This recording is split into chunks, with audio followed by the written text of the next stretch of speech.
Malformación de Chiari. ¿Qué es y por qué ocurre? La malformación de Chiari es una afección del sistema nervioso central. En realidad, comprende un grupo de anomalías complejas en las que parte del tejido cerebral se extiende hacia el canal vertebral. Esta patología suele aparecer en personas que tienen el cráneo pequeño o con alguna deformidad. Aunque muchos pacientes pueden permanecer asintomáticos durante años, también se registran casos muy graves. Por fortuna, en la actualidad existen diferentes formas de tratamiento. Sin embargo, tampoco hay riesgo nulo. En este artículo te explicamos todo lo que debes saber sobre la malformación de Chiari y cómo se aborda. ¿En qué consiste la malformación de Chiari? La malformación de Chiari, tal y como hemos señalado en la introducción, abarca un grupo de anomalías cerebrales. Según explica un artículo de la National Organization for Rare Disorders, la mayoría de los casos son congénitos.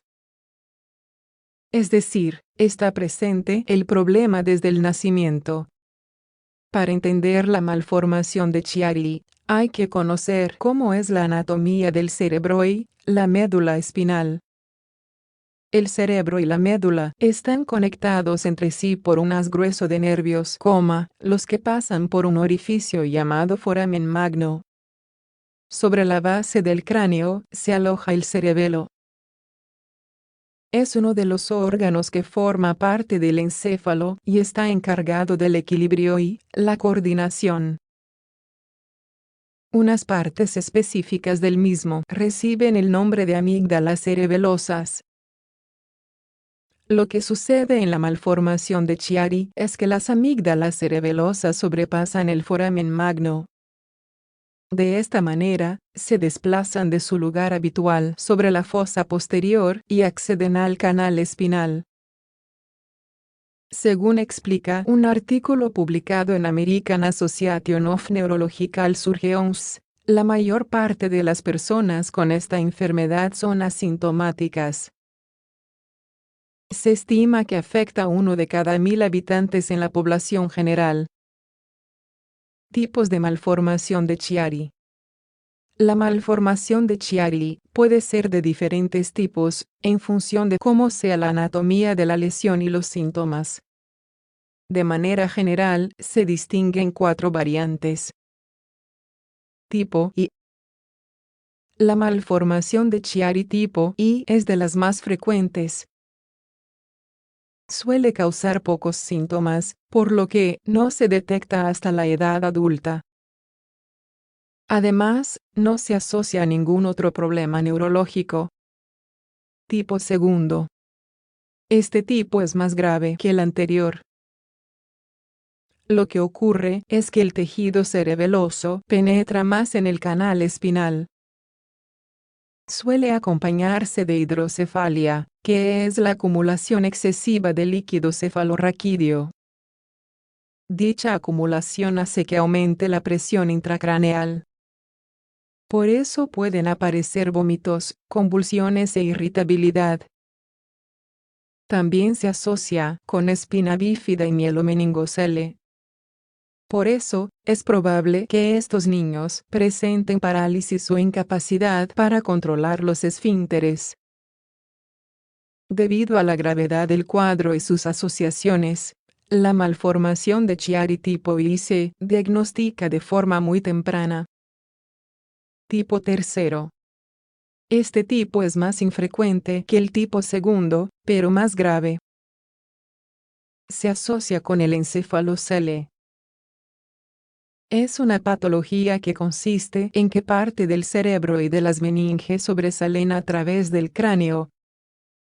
La razón es que no hay un cierre adecuado de los huesos craneales. La mortalidad es muy alta. Tipo cuarto. La malformación de Chiari de tipo cuarto difiere mucho de los anteriores. el cerebelo no se hernia a través del foramen magno. Lo que ocurre es que no llega a desarrollarse de forma normal. La mayoría de los pacientes mueren durante la infancia. ¿Qué síntomas produce esta patología? Como hemos explicado a lo largo del artículo, la malformación de Chiari no siempre produce síntomas. De hecho, como la más frecuente es la de tipo I, la mayoría de los casos no se detectan o se diagnostican en la adultez. Según explican los especialistas de la Clínica Mayo, en la variante tipo I es frecuente que haya dolor de cabeza. Este dolor se agrava al toser, al estornudar o con los esfuerzos.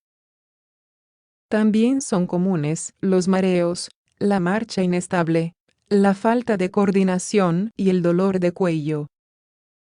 Aunque es menos usual, algunos pacientes sufren anormalidades en la respiración y tienen un ritmo cardíaco lento. Es posible que haya zumbidos constantes en los oídos y debilidad. En el tipo segundo, los síntomas son similares. No obstante, a ellos se les suman los producidos por el mielomeningocele.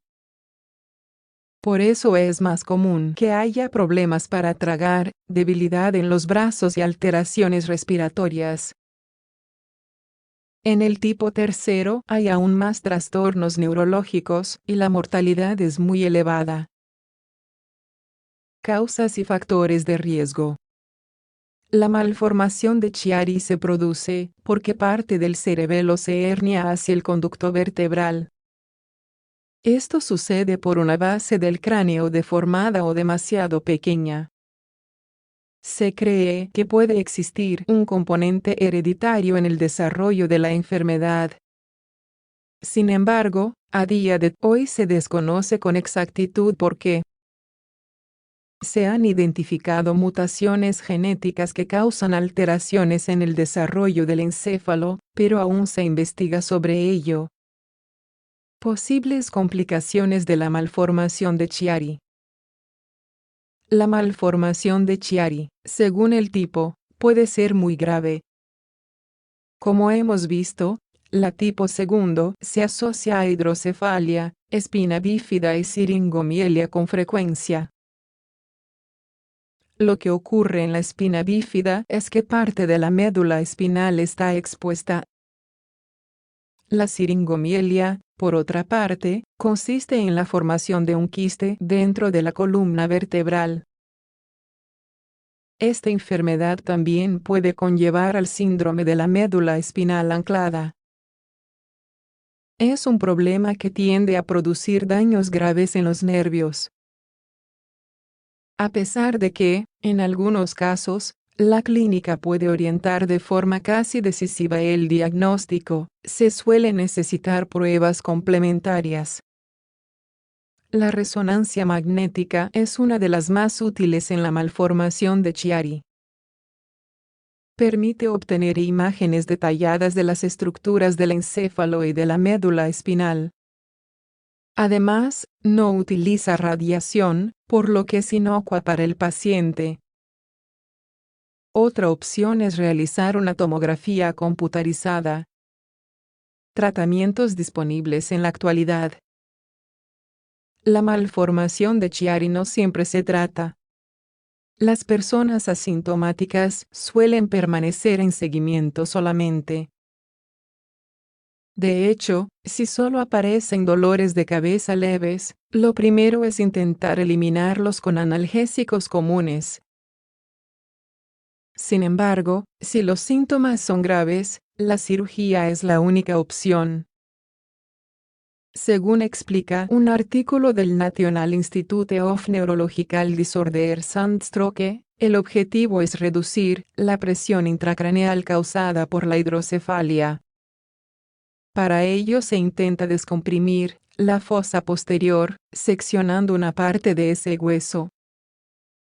De esta manera, el líquido cefalorraquídeo puede circular de nuevo de manera normal. Otra opción es realizar la descompresión a nivel de la médula espinal.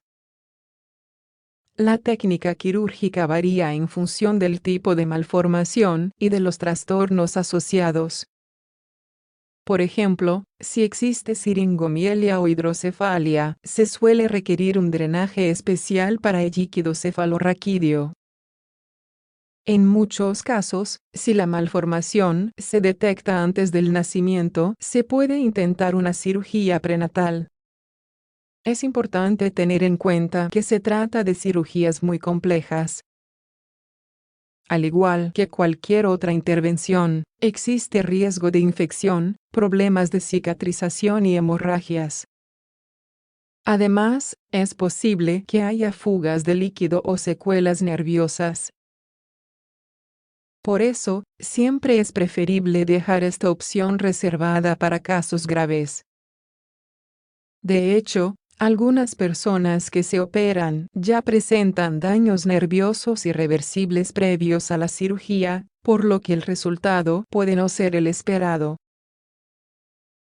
La malformación de Chiari puede ser muy grave. La malformación de Chiari engloba diferentes anomalías cerebelosas. De forma general, lo que ocurre es que parte del cerebelo se hernia hacia el canal espinal. Además, en varios tipos, hay asociaciones con otras malformaciones graves, como el encefalocele y el meningocele. Es fundamental intentar diagnosticar esta patología cuanto antes. Si el tratamiento se instaura de forma precoz, se puede prevenir un daño irreversible en las estructuras nerviosas.